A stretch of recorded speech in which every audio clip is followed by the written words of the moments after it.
کی شکل میں، مہنگی چیزوں کی شکل میں، عیاشیوں کی شکل میں وہ کس طرح آپ کو آرام سے وہ تمام چیزیں جو ہیں جو وہ 76 سالوں سے آپ کے جیب میں سے نکال کے اپنے دوزخ میں ڈال رہے ہیں، وہ کس طرح آپ کو ایک دن کی کال سے وہ مان جائیں گے؟ وہ کبھی بھی ایک دن کی کال سے نہیں مانیں گے۔ لہٰذا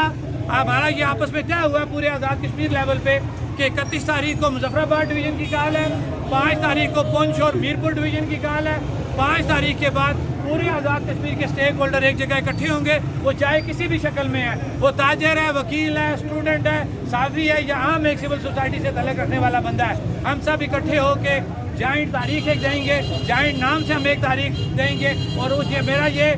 پورا یقین ہے کہ جس دن ہم پورے آزاد کشمیر کی کال دیں گے اپنے حقوق کے لیے، ہمارے مسائل حل ہوں گے۔ ایک ڈویژن اکیلا لڑتا رہے گا، یہ مسئلہ حل نہیں ہوگا۔ 120 دن سے زیادہ ہو گئے پوچھ ڈویژن کے بھائی دھرنے پہ بیٹھے ہیں، کسی نے ان کو نہیں پوچھا، لیکن جس دن اس دارالخلافت کی تحریک سٹارٹ ہوئی ہے سب کو پریشانی ہو گئی ہے، کیونکہ ہم کیپٹل میں بیٹھے ہوئے ہیں، ہم سب کو اکٹھا کرنے کی بات کر رہے ہیں۔ اور میری آپ تمام بھائیوں سے یہ ریکویسٹ ہے کہ کسی بھی صورت کسی کے کہنے پہ بھی کبھی کسی ضلع کے خلاف بات مت کریں، کسی ڈویژن کے خلاف بات مت کریں۔ ہم سب بھائی ہیں، اپنے حق کے لیے ہم سب کو اکٹھا ہونا پڑے گا۔ اگر ہم اکٹھے نہیں ہوں گے، ادارے اور وہ لوگ جو اس وقت سہولت کاری کا کام کر رہے ہیں وہ کسی بھی صورت آپ لوگوں کے اکٹھا نہیں ہونے دیں گے، وہ آپ کو تعصب میں، ضلعوں میں، ڈویژنوں میں تقسیم کریں گے۔ لہٰذا میری آپ سے یہ ریکویسٹ ہے کہ ایسے لوگوں پہ نظر بھی رکھیں، جہاں کہیں آپ کے کوئی پورے آزاد کشمیر میں جان پہچان والے لوگ جن سے آپ کا رابطہ ہوتا ہے ان سے ملیں، انہیں یہ بات سمجھائیں کہ یہ کسی ایک ضلع کا، ایک ڈویژن کا مسئلہ نہیں ہے،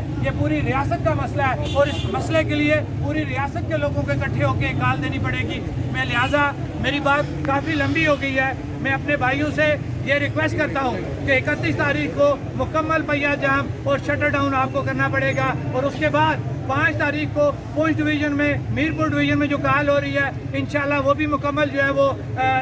پرامن طریقے سے وہ مکمل ہوگی، اور اس کے بعد ہم اکٹھے ہو کے پورے آزاد کشمیر لیول پہ جب کال دیں گے، اور انشاءاللہ مجھے امید ہے کہ جس دن ہم کال دیں گے ہمارا یہ مسئلہ حل ہوگا، ہم اپنے حقوق لے کے چھوڑیں گے، کسی بھی صورت ہم کسی بھی دھوکے میں نہیں آئیں گے، ہم اپنا حق لیں گے، کیونکہ ہم اپنا حق اب اس لیے نہیں چھوڑیں گے کہ یہ عیاشیاں کر رہے ہیں، 76 سالوں سے یہ عیاشیاں کرتے آ رہے ہیں، اب ان کو اپنی عیاشیاں ختم کرنی پڑیں گی، ان کو بھی ایک عام انسان کی طرح سڑک پہ آنا پڑے گا، عام انسان کی طرح ان کو بھی کھانا پڑے گا۔ نہیں ہو سکتا یہ مرغ مسلم کھائیں اور ہمارا غریب جو ہے گھر اس کا بچہ بھوکا مرے، یہ نہیں ہو سکتا۔